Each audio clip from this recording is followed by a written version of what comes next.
Olá, bom dia, ou boa tarde, ou boa noite. Nossa aula hoje é de física e o assunto é o trabalho de uma força. É a primeira aula sobre o trabalho de uma força.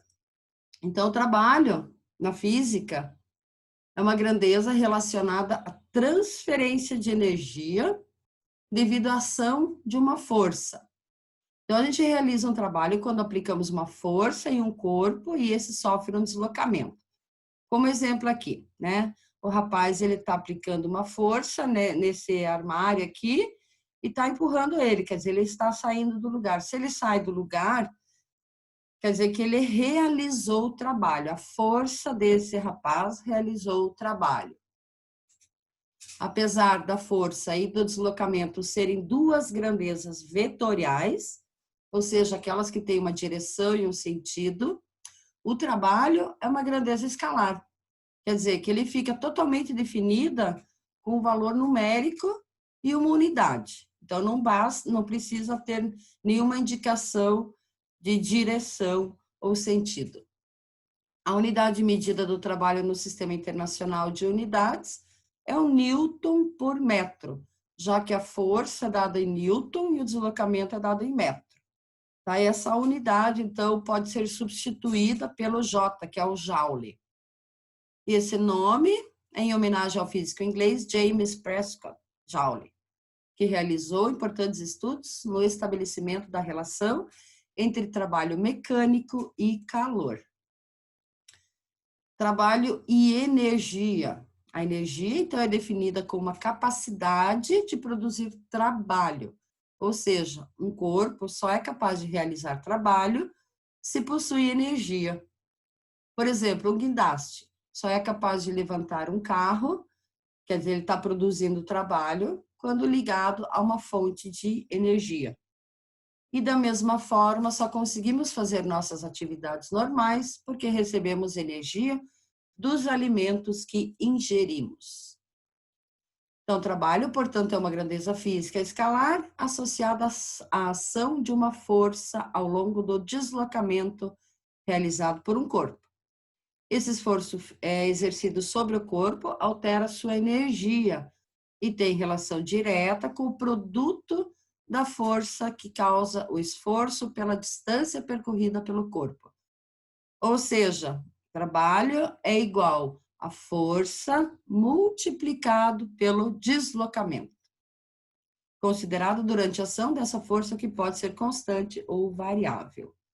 Então, aqui o menino empurrou esse carrinho e produziu um deslocamento S, ou X, ou D. Né? Então, seria para a gente calcular o trabalho que ele realizou, só a multiplicação da força pelo deslocamento. Então, o trabalho de uma força constante. A gente tem o trabalho da força constante e depois a força variável. Suponha que o móvel, ao longo de um deslocamento de módulo D, está aqui o deslocamento D, sofra ação de uma força constante de intensidade F, inclinada de 0 graus em relação à direção do deslocamento. Aqui a força não está a 0 graus, tá? Tá percebendo que aqui ela vai formar um ângulo com o plano de deslocamento.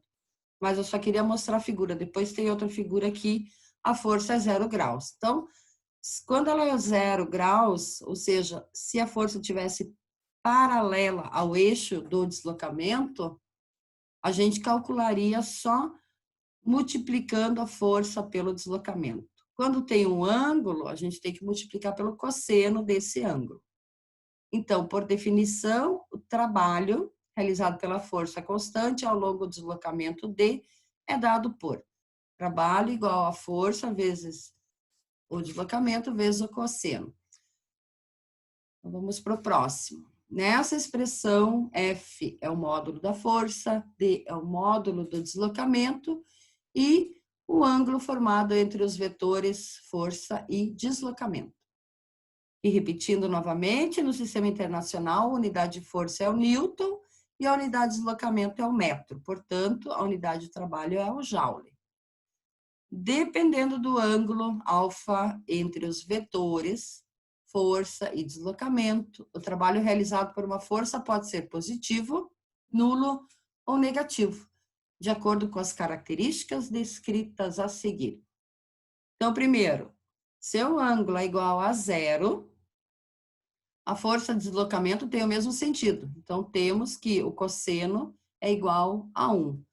Então, nessas condições, a gente não precisa multiplicar pelo cosseno, né? Porque se o cosseno é 1, então não vai interferir na nossa equação, no resultado. Então, a gente tem várias possibilidades de direção da força. Aqui nessa imagem, a gente está vendo uma força que está formando um ângulo de 0 graus, ou seja, ela é paralela ao eixo de deslocamento. Aqui já forma essa força oblíqua aqui, né, já forma um ângulo de talvez 45 graus. A gente também pode ter uma força de 90 graus, só que aí o trabalho vai ser nulo, tá? Porque o cosseno de 90 é zero, então vai dar zero. E aqui, se a gente considerar o deslocamento para a direita, e tem uma força atuando para a esquerda, a gente vai ter que multiplicar pelo valor negativo da força, tá? Porque ela tá em oposição ao plano de deslocamento.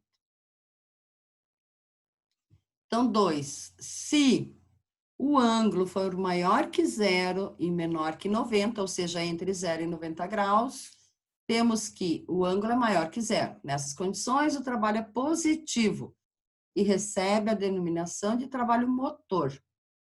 Agora, se o ângulo for de 90, temos que cosseno do ângulo é igual a zero. Então, nessas condições, o trabalho é nulo, ou seja, não vai realizar trabalho.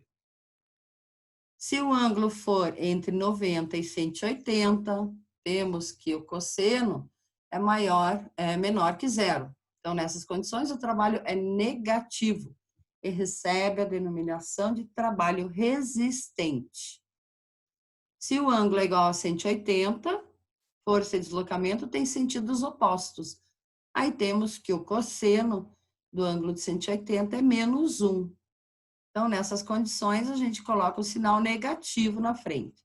Tá? Então, se tem um ângulo maior que 90 graus, já usa o sinal negativo. Então, note que o trabalho é sempre de uma força, depende de uma força e de um deslocamento. Se alguém aplicar uma força num corpo e ele não se deslocar, ele não realiza o trabalho. Vai ser positivo quando a força favorece o deslocamento, negativo quando a força se opõe ao deslocamento. Seu módulo é máximo quando o ângulo entre o vetor deslocamento e o vetor força é zero ou 180. E seu módulo é mínimo quando a força e o deslocamento são perpendiculares entre si, ou seja, um ângulo de 90 graus. Aí vai dar zero. Agora, o trabalho de uma força variável. Então, no item anterior, para calcular o trabalho de uma força constante, utilizamos a equação trabalho igual a força vezes deslocamento vezes o cosseno do ângulo. No entanto, existe outra maneira de calcular esse trabalho, utilizando para isso o método gráfico. Então, a seguir, temos o gráfico de uma força constante em função do deslocamento produzido. Então, aqui a força está aqui, tá? Ela está paralela ao eixo de deslocamento, e aqui o deslocamento. Então, a gente tem uma área, tá? Então, a gente pode calcular o trabalho através da área. Então, observe que a área A do retângulo indicado na figura é dada por área igual a F vezes D, né? F da força aqui e D do deslocamento. Ou seja, o trabalho é numericamente igual à área da figura formada pela curva, linha do gráfico, com o eixo do deslocamento no intervalo considerado. Então, assim, a gente pode escrever o trabalho igual à área. Podemos aplicar essa propriedade gráfica no caso de uma força de módulo variável para calcular o trabalho realizado por essa força. Então, aqui a gente tem um gráfico mostrando a força aqui no eixo vertical, aí o deslocamento no eixo horizontal. Então, nós temos dois triângulos, tá? Ou seja, área 1 e aqui área 2. Percebe que a área 2 aqui, ela está abaixo da linha de deslocamento, então ela vai ser negativa. Então, a área indicada por A1 fornece o trabalho da força F no deslocamento, vai ser D1 menos 0.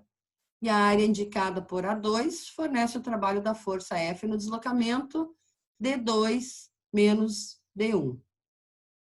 Como a área A2 se encontra abaixo do eixo de deslocamento, o trabalho da força, nesse caso, é negativo.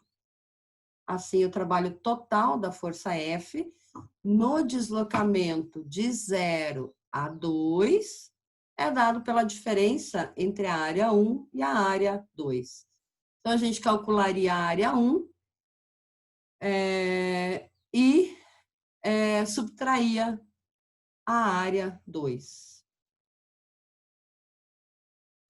Cuidado para não utilizar o sinal de menos duas vezes. Então, uma dica para resolver essa situação é calcular as duas áreas em módulo e depois fazer a diferença entre a área acima do eixo D e a área abaixo do eixo D. A gente também pode ter várias forças atuando num corpo, como aqui é F1, F2, F3 e F4. Então, a gente terá que achar o trabalho resultante. Tá? Então, os objetos em estudo, que são as partículas e blocos, podem estar sujeitos a um conjunto de forças que atuam simultaneamente durante um determinado deslocamento. Como exemplo, considere a figura a seguir, que mostra um bloco sob a ação de 4 forças constantes. Então, a gente tem F1, F2, F3 e F4 durante um deslocamento D, que está sendo apontado para a direita. Então, o trabalho resultante da ação simultânea das 4 forças pode ser obtido de 2 modos. Então, primeiro, calculamos o trabalho de cada força individualmente. Não podemos esquecer o sinal, né? E efetuamos a soma algébrica de todos os trabalhos. Então, a gente calcularia F1, primeiro o trabalho realizado pela força F1, depois F2, aqui vai dar 0, né? Porque o deslocamento é perpendicular ao eixo de deslocamento. F3 daria um valor negativo e F4, daí a gente faria a soma algébrica de todos eles. Ou 2, calculamos a força resultante e aplicamos a definição de trabalho, ou seja, a gente calcula a força resultante das 4 e depois só aplicar na fórmula do trabalho. Se existirem forças de módulos variáveis, utilizaremos exclusivamente o primeiro modo, que é a soma algébrica.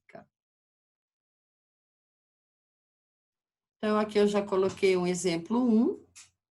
Um bloco desliza em um plano inclinado de 37 graus, que está o ângulo, né, de 37 graus, com a horizontal, sob a ação de 3 forças, conforme a figura a seguir. Então, considerando o seno de 37 e o cosseno de 53, igual a 0,6. São ângulos complementares, né, que juntos, somados, formam um ângulo de 90 graus. Então, vai ser o mesmo valor, vai ser 0,6. E cosseno de 37 igual ao seno de 53, que é 0,8. O exercício pede para determinar o trabalho de cada uma das forças no deslocamento AB de 10 metros e o trabalho resultante sobre o corpo. Então, vamos fazer o cálculo do trabalho para cada uma das forças. Então, para a força de 100 newton, força de 100 newton está aqui, ó, apontando para baixo. Então, o ângulo entre a força e o deslocamento AB é de 53 graus, ou seja, 90 menos o 37. E o exercício forneceu o valor de cosseno de 53, que é igual a 0,6. Então, só substituir. A força é de 100, o deslocamento de 10 metros que o exercício forneceu, multiplicado por 0,6. Ou seja, a gente vai ter um trabalho motor de 600 joules. Para a força de 80, tá aqui, ó. Ela faz um ângulo de 90 graus com o plano de deslocamento. Então, o cosseno de 90 é igual a zero. Então, o trabalho realizado vai ser nulo, né? Porque 80 vezes 10 vezes zero é zero. E para a força de 20, o ângulo entre a força e o deslocamento é de 180 graus. Ó. Isso aqui forma um ângulo de 180 graus. Portanto, o cosseno de 180 é menos 1. Então, a gente vai ter a força, que é de 20 newtons, multiplicado por 10, multiplicado por menos 1. Então, se der um valor negativo aqui, o trabalho é resistente, né? Porque ele está em oposição ao plano de deslocamento. Portanto, menos 200 joules. Agora, o trabalho resultante será a soma algébrica de todos os trabalhos. Para a força de 100 newton, o trabalho deu 600, mais 0, né, que é a força de 80, menos 200, ou seja, o trabalho resultante foi de 400 joules. Mais um exemplo aqui. No gráfico abaixo, apresentamos a força motora, que age no movimento de um carro.